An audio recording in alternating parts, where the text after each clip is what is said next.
Hello friends, ഇന്നത്തെ നമ്മുടെ video നമ്മുടെ മോക്കേനെ പറ്റിയുള്ളതാണ്. നിങ്ങൾ കണ്ടോ മോക്കയുടെ ഇങ്ങനെ കഴുത്തിന് ചുറ്റും ഒരു കോണൊക്കെ വെച്ചിരിക്കുന്നതുണ്ടോ? ഇതെന്തിനാന്ന് വെച്ചിട്ടുണ്ടെങ്കിൽ മോക്ക കഴിഞ്ഞ ദിവസം ഡോക്ടറിൻ്റെ അടുത്ത് കൊണ്ടുപോയായിരുന്നു. അപ്പോൾ മോക്കയ്ക്ക് ഒരു സർജറി കഴിഞ്ഞു. സർജറി ചെയ്ത സ്ഥലത്തേക്ക് മോക്ക ഇങ്ങനെ പോയി കടിക്കാതെ നക്കാതെയൊക്കെ ഇരിക്കാൻ വേണ്ടിയിട്ടാണ് ഇങ്ങനെ ഒരു പ്ലാസ്റ്റിക്കിൻ്റെ കോൺ ഇങ്ങനെ വെച്ചിരിക്കുന്നത്. നമുക്ക് അഴിച്ചു മാറ്റാവുന്ന ഒരു കാര്യമാണ് കേട്ടോ. പിന്നെ മോക്കയ്ക്ക് ഡോക്ടറെ എടുത്തുകൊണ്ടായപ്പോൾ വേറൊരു കാര്യം കണ്ടുപിടിച്ചത് ഇയറിൽ ഇൻഫെക്ഷൻ ഉണ്ടായിരുന്നു. അപ്പോൾ പിന്നെ ഇയറിലെ ഇൻഫെക്ഷന് ഡ്രോപ്പ് മരുന്നൊക്കെ നമ്മൾ ഒഴിക്കുന്നുണ്ട്.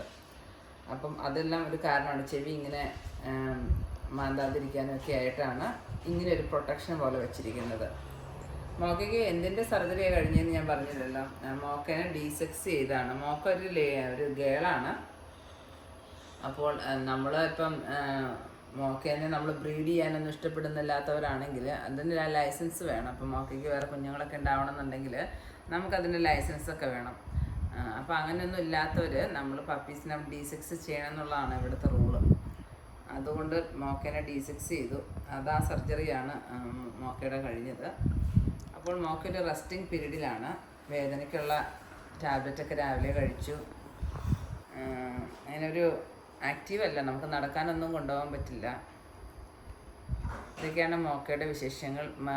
മെയിൽ പെപ്പി ആണെങ്കിലും ഡീസെക്സ് ചെയ്യണം, അതാണ് റൂൾ കേട്ടോ. വെച്ചാൽ നമ്മൾ ബ്രീഡ് ചെയ്യാൻ താല്പര്യമില്ലാത്തവരാണെങ്കിൽ, ഞാൻ പറഞ്ഞല്ലോ ചിലർ ബാക്ക് യാർഡ് ബ്രീഡേഴ്സ് എന്ന് പറയും. ചിലർ വീട്ടിൽ പട്ടീനെ ബ്രീഡ് ചെയ്യുന്നവരൊക്കെ ഉണ്ട്. എന്നിട്ട് അതിങ്ങനെ ലൈസൻസ് ഒന്നുമില്ല അതൊക്കെ കൊടുക്കുന്നവരൊക്കെ ഉണ്ട്. പക്ഷേ അത് ശരിക്കും അലൗഡ് അല്ല. അങ്ങനെയൊക്കെ ചെയ്ത് കഴിഞ്ഞാൽ അത് പിടിച്ചിട്ടുണ്ടെങ്കിലൊക്കെ അത് വളരെ ഒരു പെനാൽറ്റിയൊക്കെ ഉള്ള സംഭവങ്ങളാണ്.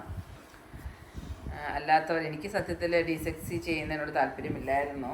അവരുടെ നാച്ചുറലായിട്ടുള്ള അവരുടെ യൂട്രസും ഓവറിയൊക്കെ എടുത്ത് കളയുന്നതിനോട് എനിക്ക് യാതൊരു താല്പര്യമില്ലായിരുന്നു. പക്ഷേ ഇവിടുത്തെ റൂൾ അങ്ങനെ ആയിപ്പോയതുകൊണ്ടും നമുക്ക് പിന്നെ ബ്രീഡ് ചെയ്യാൻ ഉള്ള സൗകര്യങ്ങളൊക്കെ ഇല്ലാത്തതുകൊണ്ടും നമ്മളതിനെ വൈകിയാണെങ്കിലും അങ്ങനെ ചെയ്യേണ്ട വന്നു എന്നതാണ് സത്യം.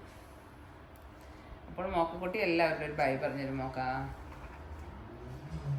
By bye bye മോക്ക.